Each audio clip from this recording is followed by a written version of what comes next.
Donald Rumsfeld went on Neil Cavuto's show on Fox Business and had multiple slip-ups where he basically admitted what's behind U.S. foreign policy. Let's listen. Do you think that Russia or China act on their threats, don't do anything, don't attack Syria? Would they do? More bluff? What? Well, it's hard to know. I mean, there's no question but that each of those two countries, the People's Republic of China and Russia, have leaders that are fundamentally opposed to our values and our interests. And we have a lot of interests around the world, and they have the capability of doing things that are adverse to our interests. And the fundamental problem we've got in the United States is that this administration has been in a withdrawal mode, in a apology mode, in a mode of managing our economy in a way that tells the world we're not going to be the kind of a factor in 2, 5, 6, 8, 10 years going out. And therefore that vacuum we've created is being filled by people who don't have our values or our interests. Now that's interesting. See, notice how he keeps referring to our interests, our interests, our interests, right? Now, try to think, what if other countries thought the exact same way?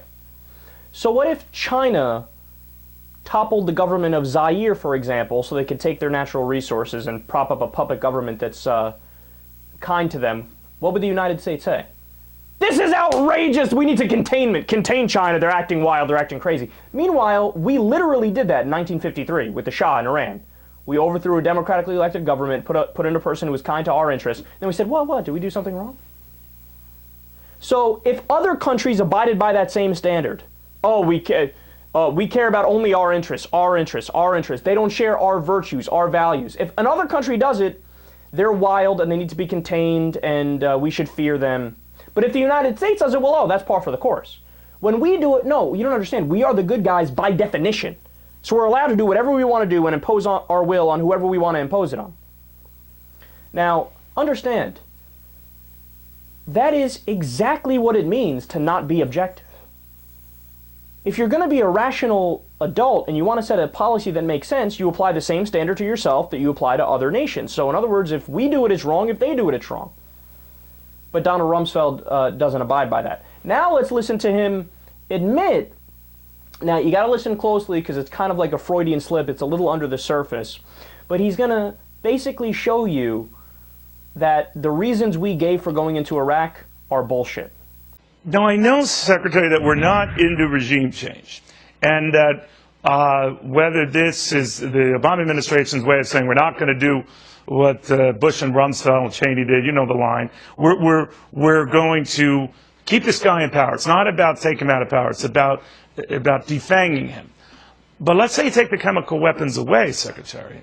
He still has guns. He still presumably has tanks. He still has the power to kill his people, albeit not with chemicals. So for what? Well, Neil, I think he's estimated to have killed close to 100,000 Syrian people before the use of chemical weapons. You're exactly right. So, I mean, you're quite right. If this is a humanitarian mission, one thing that's very interesting, it seems to me, is that there really hasn't been any indication from the administration as to what our national interest is with respect to this particular situation. Did you notice it? It was right at the end. So he's talking about, 100,000 people are dead and it's a humanitarian mission and this and that. And then he immediately in the next sentence goes, but why would we get involved? What United States interests are there for us? So wait a second, Donald. Now you originally said in the war in Iraq that we're going in because Saddam Hussein has weapons of mass destruction and he's going to launch and he's going to kill us and it's going to be horrible, right? Now we learned that was bullshit. But then they just changed the rationale and they immediately said, well, no, we did it because we are the United States of America. We are the policemen of the world. We have to keep order. And Saddam Hussein is a really, really bad guy who hurt his own population and was killing them. Thousands of his own people. Are we supposed to sit by idly while there's this humanitarian disaster going on? So we, the good people, went in and looked after it. But wait. So in Iraq, it's all, oh, humanitarian, we're looking out for everybody. But in Syria, he goes, oh, there's 100,000 people that's dead. But what's in it for us? So why, it's different standards. For Iraq, you care about the humanitarian aspect, but in Syria, you say, oh, we need something for vital U.S. interests in the area. But see, this is the point.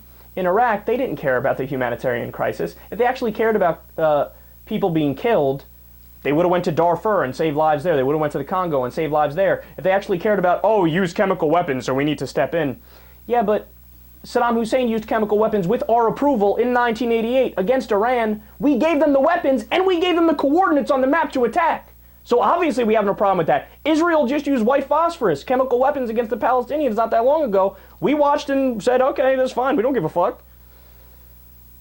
I mean, look, bottom line, don't ever trust the reasoning they give you. It's got nothing to do with a humanitarian purpose. It always has to do with some ulterior motive, and it always has to do with expanding the empire and having imperialist ambitions.